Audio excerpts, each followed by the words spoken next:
The social worker's pen stopped when my father looked up at her, squeezed my hand, and said, "He's the only one who never forgets who I am." For 2 years, I'd brought my dad to Halperin Park every single morning. Same bench under the same oak, same thermos of milky tea he still remembered liking long after he'd stopped remembering my name. Dad has early onset dementia. He was diagnosed at 61. I moved home at 29 to become his full-time caregiver because there was no one else, and I couldn't live with the alternative. Those mornings were our ritual. I'd walk him to the bench, tuck a blanket over his knees, and we'd watch the ducks fight over bread nobody was supposed to throw. Some days he talked about my mother like she'd be home for dinner. Some days he wept and couldn't tell me why, and I'd just hold his hand until it passed. Most of the park knew us by then. The joggers waved. The old men at the chess tables saved us the shaded table. One woman never waved. I only ever heard her called Renata. She walked a small white dog past us every morning and stared. Not the friendly kind of stare, the kind that takes inventory of you. The trouble started on a bad day. Dad woke up frightened and didn't know me. At the park, he suddenly decided I was a stranger trying to take him somewhere, and he yanked away from me, hard, stepping backward toward the road. I caught his wrists and held them, gently, the way the occupational therapist had shown me, talking low until his shoulders came down. It lasted maybe 8 seconds. Renata saw 4 of them. "I saw what you did," she said, planting herself in front of us with her phone raised. "You grabbed him. You're hurting that poor man." I tried to explain. Dementia. Caregiver. His doctor's name if she wanted it. She wasn't listening. She was already narrating into her phone about a young man manhandling a helpless elderly gentleman, filming my father's confused face like it was evidence. Dad, hearing the sharpness in her voice, started to shake. That made it worse.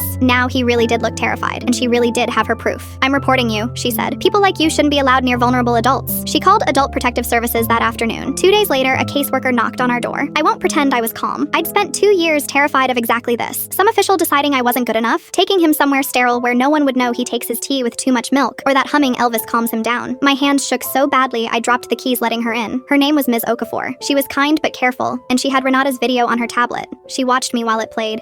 8 seconds of me holding a frightened man's wrists.